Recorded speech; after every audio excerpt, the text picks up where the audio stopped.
Welcome to viewers. Vijayasai Reddy, Jaganmohan Reddy గారు అసలు ఏం జరుగుతుంది వీళ్ళ మధ్య? ఆంధ్రప్రదేశ్లో పాలిటిక్స్ రోజు రోజుకి వాడి వేడిగా మారిపోతున్నాయి.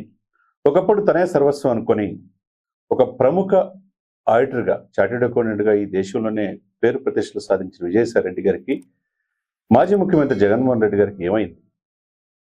జగన్మోహన్ రెడ్డి గారి మీద దాదాపు 33 కేసులు ఉన్నాయి మనకున్న సమాచారం ప్రకారం. దాంట్లో ఇప్పుడు స్టిల్ దాదాపు 10 years నుంచి బెయిల్ మీద ఉన్నారు ఆయన.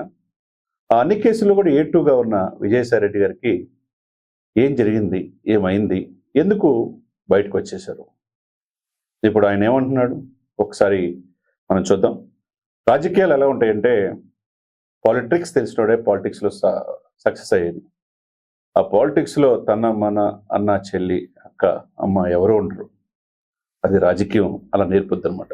కాబట్టి విజయసాయి రెడ్డి గారిది వీళ్ళిద్దరిది బంధం A2 ఆయనే అనుకుంటారు, పార్టీలో కూడా ద్వితీయ స్థానం అనుకున్నారు. అని కట్ చేస్తే నాకేమీ సంబంధం లేదు జగన్మోహన్ రెడ్డి గారు చేసిన దాంట్లో అంటున్నారు.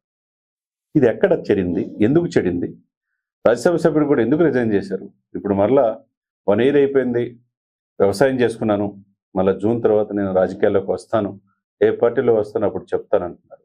ఏం జరిగింది అనేది ఒకసారి కనుక చూస్తే మరి విజయసాయి రెడ్డి గారు చెప్తుంది ఎంతవరకు నిజం? అదే సమయంలో జగన్మోహన్ రెడ్డి గారు ఎవరి మాట వింటారు? ఆ కోటరీలో ఉన్నంతకాలం ఇక అసలుకి అధికారులు రావటమే కష్టం అంటున్నారు. మరి ఎందుకు ఇలా జరుగుతుంది? మరి కసిరెడ్డి లాంటి వాళ్ళు లిక్కర్ స్కామ్లో ఎందుకు ముందుకెళ్తున్నారు? ఆ స్కామ్కు 100 కోట్ల రూపాయల సేకరణ ఎవరు జరిగింది?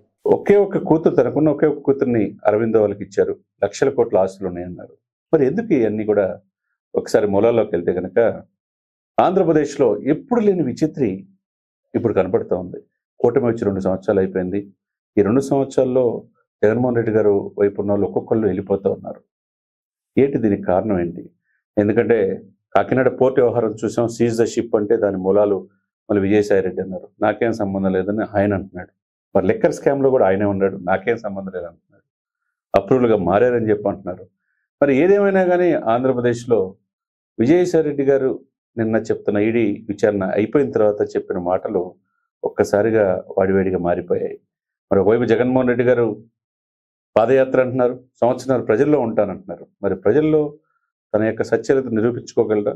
అదే సమయంలో తన అత్యంత విశ్వాసంగా భావించే విజయసాయి రెడ్డి గారు చెప్పిందే ప్రజలు నమ్ముతారా? మరి జగన్మోహన్ రెడ్డి గారు కోటరీని బద్దలు కొడతారా? మరి ఎలా జరుగుతుంది? మరి ఇవన్నీ కూడా చూస్తూ ఉంటే ఆయన ఒక మాట అంటే తట్టుకోలేని విజయసాయి రెడ్డి గారు ఆయన రాజకీయ జీవితం పవన్ కళ్యాణ్ గారు ఉన్నంత వరకు, కూటమి ఉన్నంత వరకు కష్టమే అంటున్నాడు. ఎలా? ఈ కూటమికి బద్దలు కొడితే తప్పితే నువ్వు అధికారులు రావు అంటున్నారు. ఎలా? ఇంకొక వైపు పవన్ కళ్యాణ్ గారు రాబోయే 15 సంవత్సరాలు మాదే అంటున్నారు. దానికి ఎలా? ఎన్నిటికి సమాధానం ఎలా అంటే ప్రజలే చెప్పాలి. ఎందుకంటే సంక్షేమం మాటను, అభివృద్ధిని మరిచి 25 సంవత్సరాల రాజకీయ జర్నీ చేద్దాం అనుకున్న వాళ్ళు కేవలం 5 సంవత్సరాలకే 151 సీట్ల నుంచి 11కి పరిమితం అయిపోయారు. మరి ఎందుకు ఇది? ప్రజల్లో ఎంత వ్యతిరేకత ఎందుకు వచ్చింది? దానికి కారణాలు ఏమిటి? ఆత్మపరిశీలన చేసుకోవాల్సిన అవసరం జగన్మోహన్ రెడ్డి గారికి ఉంది పాదయాత్ర చేసే ముందు. అదే సమయంలో విజయసాయి రెడ్డి చెప్తుంది నిజమా? దాని వెనక వ్యూహం ఉందా? మరి ఆయన జగన్మోహన్ రెడ్డి గారికి అనుకూలంగా చేస్తున్నాడా లేకపోతే వ్యతిరేకంగా చేస్తారని కాలమే నిర్ణయించాలి. ఏదేమైనా కానీ నేను సచ్యురుణ్ణి, రాజకీయాల్లో వచ్చింది ప్రజలు సేవ చేయడానికే, నాకేం పెద్ద ఆస్తులు లేవు, ఏదో ఉన్న ఒకటే అపార్ట్మెంట్ విశాఖపట్నంలో ఉంది, అక్కడ కూడా వివాదం చేశారు, నా కూతురి పేరు మీద ఉందని చెప్పి. తర్వాత లిక్కర్ స్కామ్లో ఉందని నా మీద చెప్పారు, కానీ నా మీద చేసిన వాళ్ళందరూ వాళ్ళ పాపన వాళ్ళు పోతారు అని చెప్తున్నారు. అదేవిధంగా కొన్ని ఛానల్స్ ఆయన పట్ల అసత్య ప్రచారాలు చేస్తున్నారు, వాళ్ళకంతా దేవుడే చూసుకుంటారంటున్నారు. ఏదేమైనా కానీ ఆంధ్రప్రదేశ్లో విచిత్రమైన పరిస్థితి. ఒకవైపు కూటమి సఖ్యతగా వెళ్తుంది, అటు బీజేపీ, టీడీపీ, జనసేన రాబోయే 15 సంవత్సరాలు మాయే అంటున్నారు. ఎట్టి పరిస్థితుల్లో జగన్మోహన్ రెడ్డి రానిను అని చెప్పి శపథం చేస్తున్నారు పవన్ కళ్యాణ్ గారు. పవన్ కళ్యాణ్ గారు ఏదైతే చెప్పారో మేము ఆ బాటలో ఉంటామని ఇటు చంద్రబాబు నాయుడు గారు, లోకేష్ గారు దావోస్లో కూడా అదే మాట చెప్తున్నారు. మరి దీనికి ఎక్కడ పులి స్టాప్ పడాలి అంటే ప్రజలకు తీర్పు చెప్పాలి. ఏదైనా కానీ జగన్మోహన్ రెడ్డి గారు ఇటువంటి పరిస్థితి ఊహించుకోవాలా. జగనన్న వదిలిన బాణం తన వైపే దూసుకొచ్చి జాతీయ పార్టీ కాంగ్రెస్ పార్టీకి అధ్యక్షురాలై కూర్చుందామె. ఆమె అమెరికా పర్యటన ముగించుకుని నిన్ననే హైదరాబాద్ వచ్చారు. ఆమె క్షేత్రస్థాయిలో కాంగ్రెస్ పార్టీని పూర్వవైభవం తీసుకురావడానికి ఆమె ప్రయత్నం చేస్తుంది. నన్ను వాడుకుని వదిలేశారు, పార్టీలో నేను పాదయాత్ర చేశాను, కానీ నన్ను అటు ఆస్తిపరంగా రాజకీయంగా ఎదగనీయలేదని బాహాటంగానే షర్మిల గారు చెప్తున్నారు. ఇంకోవైపు విజయమ్మ గారిని గౌరవ అధ్యక్షులుగా వైసీపీ పార్టీకి ఉంటే ఆమెను గౌరవంగా పిలిచి ఆ పదవి కూడా జగన్మోహన్ రెడ్డి గారే తీసుకున్నారంటున్నారు. మరి ఇంట్లో కూడా తన వదిలిన బాణమే తన వైపు దూసుకొస్తా ఉంది. ఇంకోవైపు అతి కీలకమైన అన్ని కేసులు ఏటుకున్న విజయసాయిరెడ్డి గారే కేవలం స్వయంకృతాపరాధం వల్ల జగన్మోహన్ రెడ్డి గారికి ఈ పరిస్థితి దాపురించింది అంటున్నాడు. మరి కనుచూపినట్లు అధికారులు వచ్చే ప్రసక్తే లేదంటున్నారు. మరి ఏమిటి ఎన్నిటికి సమాధానం ప్రజలు, ఆంధ్రప్రదేశ్ ప్రజలే చెప్పాలి. ఏదేమైనా కానీ ప్రజలు చాలా తెలివిగలవాళ్ళు, ఓటు రూపాయలు సమాధానం చెప్తారు. 151 సీట్లు ఇచ్చిన వాళ్ళు అదే 151 సీట్లు ఇచ్చిన ప్రజలే 11 సీట్లకే పరిమితం చేశారు.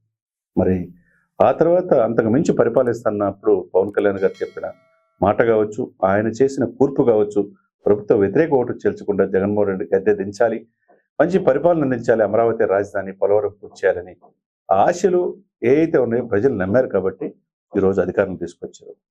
మరి పవన్ కళ్యాణ్ గారు చెప్తుంది నిజమవుతుందా? 15 సంవత్సరాలు వీళ్ళే ఉంటారా? లేకపోతే ఒకవైపు విజయసాయిరెడ్డి గారు చెప్పిన మాటలు ఎంతవరకు సత్యం? ఆయన ఈ ప్రభుత్వం జగన్మోహన్ రెడ్డి గారు ప్రేమతో చెప్తున్నారా లేకపోతే లోపాలు చెప్తున్నాడా అనేది కాలమే నిర్ణయించాలా. ఏదేమైనా ఈ కూటమిలో మనోధైర్యం రోజు రోజుకు పెరుగుతుంది. 2 ఇయర్స్ అయిపోయే సమయానికి అటు పూర్తిగా సన్నగిలుతుంది వైసీపీ పార్టీలో. ఇదే పరిస్థితిలో మూలిగైనకపోయి తాటికే అన్నట్టు ఆయన పాదయాత్ర చేసే సమయంలో, జగన్మోహన్ రెడ్డి గారి సమయంలో విజయసాయిరెడ్డి గారి యొక్క మాటలు పెను ప్రకంపనలే వైసీపీలో సృష్టించిందని అనుకోవాలా. మరి ఆ కోటరి ఆయన పక్కన ఉన్న జగన్మోహన్ రెడ్డి గారు ఎవరు? సకల శాఖ మంత్రి సజ్జల రామకృష్ణారెడ్డి గారి పరిస్థితి ఏంటి? చెవిరెడ్డి గారి పరిస్థితి ఏంటి? లేకపోతే ఇంకా ఆయన ఎవరైతే నమ్మినా వాళ్ళ ఆ కోటరీలో ఉండిపోయి ప్రజలకి, తాడేపల్లి ప్యాలెస్కి ఎందుకు గ్యాప్ వచ్చిందనేది ఆత్మపరిశీలన చేసుకోవాల్సిన అవసరం ఉందని చాలామంది వైసీపీ సానుభూతి పరులు కూడా చెప్తున్నారు. ఏదేమైనా కానీ ఆంధ్రప్రదేశ్ ఈ యొక్క రాజకీయ రణక్షేత్రంలో జగన్మోహన్ రెడ్డి గారు ఏ విధంగా నెగ్గుకు రాగలడు, అదేవిధంగా జగన్మోహన్ రెడ్డి కాదని 15 సంవత్సరాలు ఏ విధంగా మెప్పించగలరు ఈ కూటమి అనేది కాలమే నిర్ణయించారు.